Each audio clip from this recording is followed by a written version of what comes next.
ये कहानी किसी राजा की नहीं है, ना किसी अमीर आदमी की।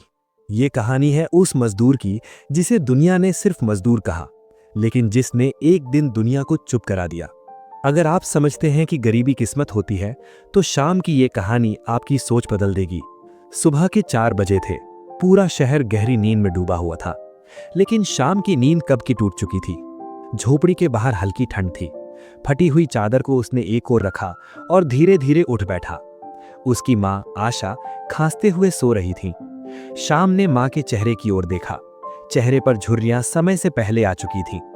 गरीबी इंसान को उम्र से पहले बूढ़ा कर देती है। वो चुपचाप उठा, पानी से मुंह धोया और अपने पुराने घिसे हुए चप्पल पहन लिए। आज भी उसे मजदूरी पर जाना था। आज भी ईंटें उठानी थीं। आज भी धूप में जलना था। क्योंकि अगर आज वो नहीं गया तो आज चूल्हा नहीं जलेगा। शाम का घर एक झोपड़ी थी। टीन की छत, मिट्टी की दीवारें और बारिश में टपकता पानी। उसके पिता का देहांत 5 साल पहले हो चुका था। एक निर्माण स्थल पर गिरकर उनकी मौत हो गई थी। उस दिन से शाम बच्चा नहीं रहा। मां ने उसी दिन कह दिया था, अब घर की जिम्मेदारी तेरे कंधों पर है बेटा। उस समय शाम सिर्फ 12 साल का था। शाम ने कभी ठीक से बचपन नहीं जिया। जब दूसरे बच्चे स्कूल जाते थे, शाम उन्हें दूर से देखता था। साफ कपड़े, पीठ पर बैग और चेहरे पर मुस्कान। एक दिन उसने माँ से पूछा, माँ, मैं स्कूल क्यों नहीं जाता? माँ चुप रही, फिर बोली, बेटा, स्कूल किताबें देता है, रोटी नहीं। उस दिन शाम समझ गया कि उसके सपनों से ज्यादा जरूरी उसके पेट की भूख है। निर्माण स्थल पर रामू सबसे छोटा मजदूर था। ठेकेदार की आवाज हमेशा गूंजती रहती, अरे ओ शाम, तेज हाथ चला। धूप सिर पर आग बरसाती थी।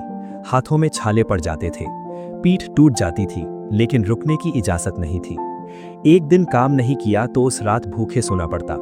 एक दिन साइट पर एक बड़ा अधिकारी आया। साफ कपड़े, महंगी घड़ी और घमंड से भरा चेहरा। उसकी नजर शाम पर पड़ी।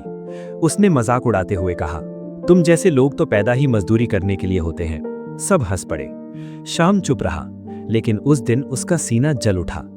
रात को वो देर तक जागता रहा। पहली बार उसने खुद से पूछा, क्या मैं सच में सिर्फ मजदूर बनने के लिए पैदा हुआ हूं? समय के साथ मां की तबीयत बिगड़ती गई। दवा के पैसे नहीं थे। सरकारी अस्पताल की लाइनें लंबी थीं। एक दिन मां ने कमजोर आवाज में कहा, बेटा, अगर मैं ना रहूं तो हार मत मानना। शाम की आंखों में आंसू आ गए। उसने मन ही मन कसम खाई, मैं अपनी मां को इस हाल में नहीं मरने दूंगा। एक शाम काम से लौटते वक्त शाम ने देखा, एक बूढ़े आदमी फुटपाथ पर बच्चों को पढ़ा रहे थे। शाम वहीं रुक गया। बूढ़े ने पूछा, पढ़ना आता है? शाम ने सिर झुका लिया, नहीं। बूढ़े ने मुस्कुराकर कहा, सीखना चाहोगे? उस सवाल ने शाम की जिंदगी की दिशा बदल दी। शाम दिन में मजदूरी करता और रात में फुटपाथ पर बैठकर अक्षर सीखता। पहले क, फिर ख, फिर शब्द। थकान होती थी, नींद आती थी, लेकिन मन में एक आग जल चुकी थी। कुछ मजदूर उसका मजाक उड़ाते, अरे पढ़ लिख कर कलेक्टर बनेगा क्या? शाम मुस्कुराकर चुप रह जाता। उसे पता था, जो आज हंसते हैं वही कल चुप हो जाते हैं। 6 महीने बाद शाम अखबार पढ़ने लगा। उसने माँ को पढ़कर सुनाया। माँ की आंखों में आंसू थे।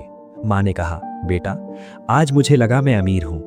काम बढ़ता गया। शरीर जवाब देने लगा। एक दिन शाम बेहोश होकर गिर पड़ा। डॉक्टर ने कहा, अगर ऐसे ही चलता रहा तो ज्यादा दिन नहीं चल पाओगे। लेकिन शाम जानता था, रुकना मतलब हारना। शाम ने रात की पढ़ाई तेज कर दी। अब वो सिर्फ पढ़ना नहीं, समझना चाहता था। वो जानना चाहता था दुनिया क्यों ऐसी है, जहां कुछ लोग हमेशा नीचे ही रहते हैं।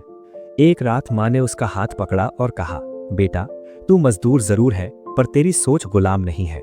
यही शब्द शाम की ताकत बन गए। ये सिर्फ शुरुआत थी। अभी शाम को लंबा सफर तय करना था। गरीबी, बीमारी, समाज और सिस्टम सब उसके सामने खड़े थे। लेकिन अब उसके पास ज्ञान और हौसला था। उस रात आसमान में तारे नहीं थे। झोपड़ी के अंदर अजीब सी खामोशी थी। शाम माँ के पास बैठा था।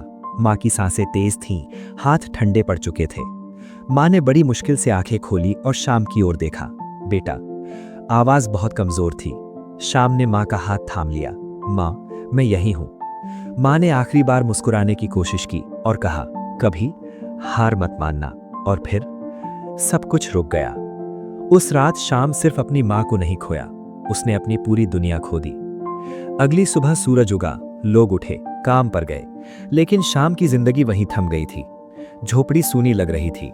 माँ की खांसी की आवाज नहीं थी, डांट नहीं थी, प्यार नहीं था। अब शाम सच में अकेला था। माँ के जाने के बाद शाम कई दिनों तक काम पर नहीं गया। पैसे खत्म होने लगे, भूख फिर से लौट आई। एक दिन ठेकेदार आया और बोला, अगर काम नहीं करोगे तो यहां मत दिखना। शाम ने सिर हिला दिया। अब उसे किसी से बहस करने की ताकत नहीं थी। शाम की पढ़ाई भी छूटने लगी। वो सोचता, किसके लिए पढ़ूं, किसके लिए जीऊं। कई रातें उसने भूखे पेट छत की ओर देखते हुए बिताई। अक्सर उसके मन में आता सब खत्म कर देने का, लेकिन माँ की आखिरी बात उसके कानों में गूंजती रहती, हार मत मानना। एक दिन वही बूढ़े शिक्षक शाम को ढूंढते हुए आए। उन्हें देखकर शाम फूट फूट कर रो पड़ा। बूढ़े ने उसके कंधे पर हाथ रखा और कहा, दुख इंसान को तोड़ता भी है और बनाता भी है। तू क्या बनेगा ये अब तेरे फैसले पर है। शाम ने दोबारा काम शुरू किया। दिन में मजदूरी, रात में पढ़ाई। अब वो सिर्फ अक्षर नहीं सीख रहा था, वो सोच बदल रहा था। वो समझने लगा था गरीबी किस तरह इंसान को दबाती है। एक दिन निर्माण स्थल पर एक हादसा हुआ। ऊपर से ईंट गिरी और शाम के पैर में चोट लग गई। डॉक्टर ने कहा, कम से कम 2 महीने काम मत करना। लेकिन 2 महीने काम न करने का मतलब भूख। शाम ने फैसला लिया, अब वो सिर्फ मजदूर नहीं रहेगा। उसने छोटे मोटे काम शुरू किए, किसी का सामान उठाना, किसी की दुकान साफ करना। साथ ही पढ़ाई नहीं छोड़ी। शाम अब अखबार पढ़ता था। उसने जाना सरकार गरीबों के लिए योजनाएं चलाती है। उसने दफ्तरों के चक्कर लगाए, लोगों ने भगाया, डांटा, लेकिन वो लगा रहा। एक दिन उसे एक प्रशिक्षण योजना में जगह मिली। वहां उसे बुनियादी तकनीकी काम सिखाया गया। शाम को पहली बार लगा कि वो सिर्फ बोझ नहीं है। 6 महीने बाद शाम को एक स्थायी काम मिला। वेतन कम था पर सम्मान था। अब कोई उसे सिर्फ मजदूर नहीं कहता था। शाम ने अपनी झोपड़ी ठीक करवाई, माँ की तस्वीर दीवार पर टांगी। हर सुबह उसके सामने सिर झुकाता। शाम ने सोचा, जो मुझे मिला वो सबको मिलना चाहिए। उसने रात में बच्चों को पढ़ाना शुरू किया। वही फुटपाथ, वही हालात, पर अब वो शिक्षक था। वही लोग जो कभी हंसते थे अब सम्मान से देखते थे। ठेकेदार भी अब धीमी आवाज में बात करता। एक दिन किसी ने शाम से पूछा, अब तुम अमीर हो? शाम मुस्कुराया, हाँ, अब मैं डर से गरीब नहीं रहा। शाम ने माँ की तस्वीर के सामने कहा, माँ, मैं मजदूर था पर मजबूर नहीं रहा। ये कहानी सिर्फ शाम की नहीं है, ये हर उस इंसान की है जो मिट्टी में पैदा होता है पर आसमान देखने की हिम्मत रखता है। अगर हालात आपको नीचे गिरा रहे हैं तो समझ लीजिए आप जमीन को छू चुके हैं। अब गिरने का डर नहीं, अब उठने का समय है। गरीबी जन्म से हो सकती है पर हार आपकी पसंद होती है। ऐसी ही असली जिंदगी की प्रेरणादायक कहानियां रोज सुनने के लिए सब्सक्राइब करें और बेल आइकन दबाना मत भूलिए, क्योंकि अगली कहानी शायद आपकी हो।